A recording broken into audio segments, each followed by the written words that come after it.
Who was the most powerful goddess in Greek mythology, yet struggled with motherhood in ways that mirror our own human experiences? Meet Hera, Queen of Olympus, whose children tell a story of divine dysfunction, favoritism, and the complex nature of maternal love. In the golden age of ancient Greece, when gods walked among mortals and shaped the very fabric of reality, Hera ruled as Zeus's wife and the goddess of marriage and family. Yet ironically, her own family life was anything but harmonious.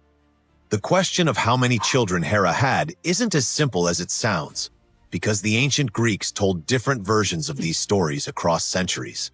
Most sources agree that Hera had 4 legitimate children with Zeus. But here's where it gets fascinating. She also gave birth to at least one child entirely on her own, without any male involvement whatsoever. This wasn't just unusual. It was revolutionary for ancient Greek society. Let's meet Hera's children, starting with perhaps the most famous, Ares, the god of war. Born from the union of Zeus and Hera, Ares embodied everything brutal and chaotic about warfare. While Athena represented strategic warfare, Ares was pure, unbridled violence. He was impulsive, aggressive, and often cowardly when faced with real consequences.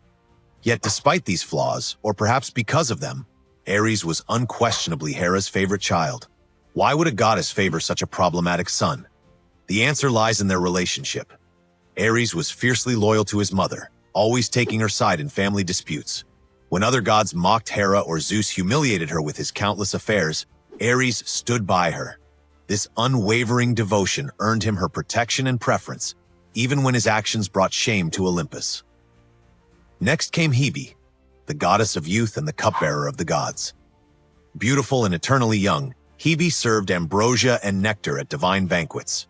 She represented everything fresh and hopeful about life. Unlike her brother Ares, Hebe was gentle and dutiful, rarely causing trouble for her parents. She eventually married Heracles after his apotheosis, a union that pleased both Zeus and Hera. Then there's Hephaestus, and his story reveals the darker side of divine family dynamics. The god of fire, metalworking, and craftsmanship was born with a physical deformity that made him lame.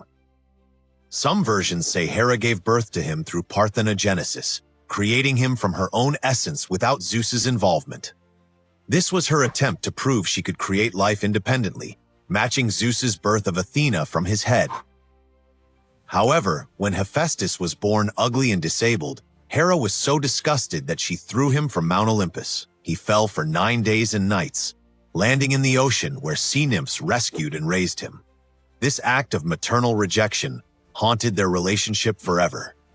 Hephaestus later got his revenge by crafting a golden throne that trapped Hera when she sat on it, refusing to release her until the other gods begged him to return to Olympus. The 4th child, Eileithyia, was the goddess of childbirth and labor pains. She inherited her mother's domain over women's lives, particularly the crucial moments of bringing new life into the world. Eileithyia often acted as her mother's agent, helping or hindering births according to Hera's wishes. When Hera wanted to prevent the birth of Heracles, she commanded Eileithyia to delay the labor. Some sources also mention Angelos and Enyo as Hera's daughters, though these figures appear less frequently in the major myths.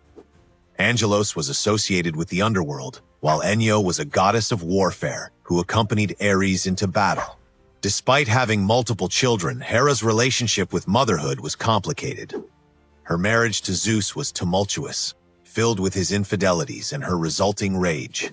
This affected how she related to her own children, and especially to Zeus's illegitimate offspring, whom she persecuted relentlessly. Ares remained her clear favorite because he alone among her children consistently chose her side over Zeus's.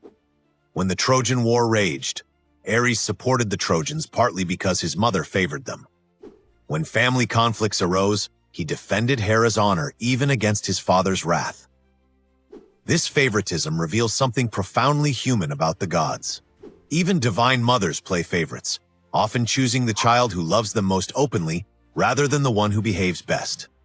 Hera's preference for the violent, unpredictable Ares over the dutiful Hebe or the talented Hephaestus mirrors countless human family dynamics. Hera's story as a mother reminds us that even the most powerful beings struggle with family relationships, favoritism, and the complex emotions that come with raising children in a complicated world.